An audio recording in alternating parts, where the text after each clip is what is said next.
بينا والو، احنا بينا حب الوطن، واحنا ورثنا حب الوطن عن الاجداد، لانه نحن احفاد الامير عبد القادر واحفاد العربي بن مهيدي. الجزائر هي امنا، وكما كبرتنا وقفتنا على رجلينا، جاء الوقت من نرد لها فعلا. في الشمال أو في الجنوب أو في الشرق أو في الغرب رانا واجدين بكل جاهزية وبكل معنويات عالية لحماية هذا الوطن.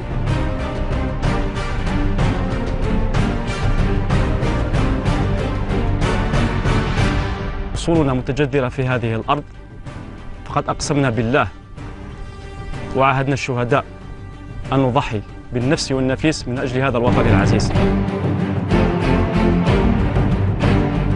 والارض هذه راه مسقاوها الشهداء بدمهم، وحنا رانا معاهم ونكملوا بها، ونمدوا ان شاء الله الاجيال اللي جايين يكملوا المسار تاع الشهداء.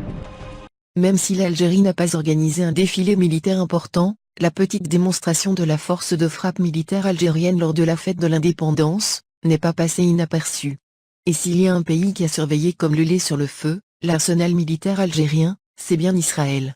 Dans son édition du 4 juillet, le journal électronique israélien Contras News a repris un article du site Israël Vallée de la Chambre de commerce Israël-France révélant la peur de l'État hébreu de la puissance militaire algérienne avec un titre racoleur, Israël garde un œil sur l'arsenal militaire algérien.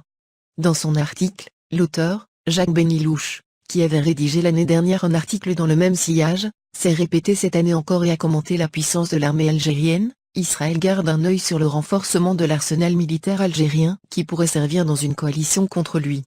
Contrairement à la Tunisie, qui maintient une armée à l'état d'embryon, l'armée algérienne a été modernisée avec l'acquisition de matériel sophistiqué.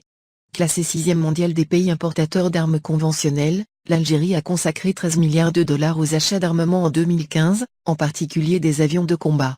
Les forces navales verront bientôt accoster dans leur port d'attache 3 corvettes lourdes furtives C-28A, fabriquées en Chine, mais dotées de radars et d'électronique occidentaux.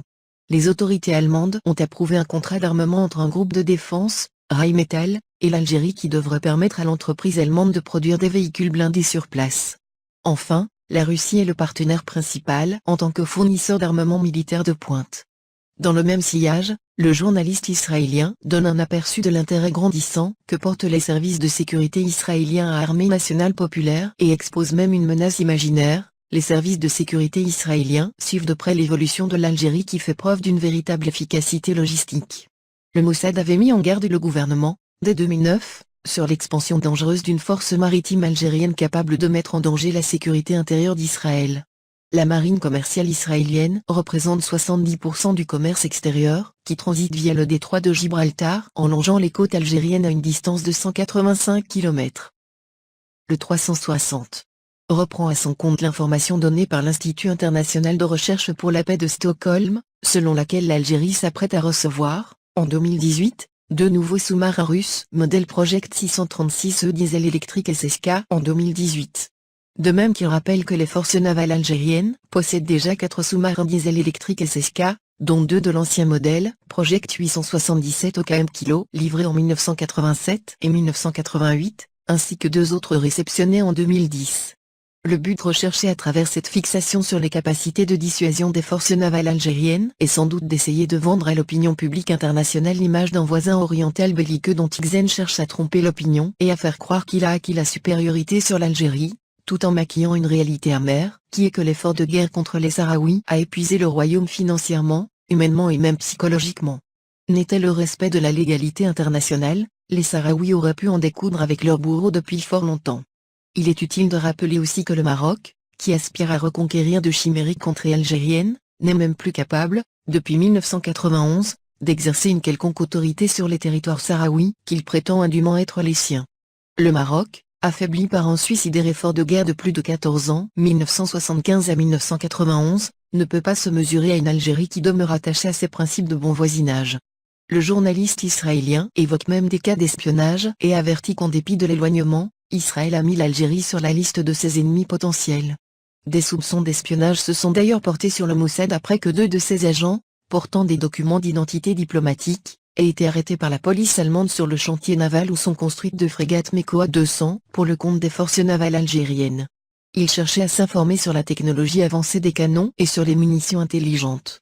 L'Algérie, qui prétend qu'Israël espionne les bases militaires algériennes via son satellite Eros B, est devenu un État redouté et même une cible en raison de son armée forte, de ses ressources minières et pétrolières et surtout d'une politique extérieure non alignée. A-t-il encore précisé. Depuis quelques années, une véritable guerre médiatique est ouverte entre les services algériens et israéliens. Dans ce sillage, les services du contre-espionnage algérien toujours efficaces ont démantelé, il y a quelques mois, un réseau d'espionnage en Algérie pour le compte du Mossad. En effet, ils ont découvert à Gardaïa chez des migrants venus du Libéria du matériel d'espionnage ainsi que des moyens de communication ultra sophistiqués. En janvier dernier, un jeune animateur du blog allogra.com, Merzoug Touati, a été arrêté à son domicile à Béjaïa et placé sous mandat de dépôt par les services de sécurité pour intelligence avec l'ennemi, Israël. Le professionnalisme de l'armée algérienne et sa capacité de lutter contre le terrorisme extérieur fait redouter le pire à l'État hébreu, qui ne rate pas une occasion pour espionner l'Algérie. لتبقى تضحيات ومآثر الجيش الوطني الشعبي كما كانت دوما مثالا يقتدى في الشجاعة والوفاء والإخلاص والالتزام الأبدي من أجل الوطن.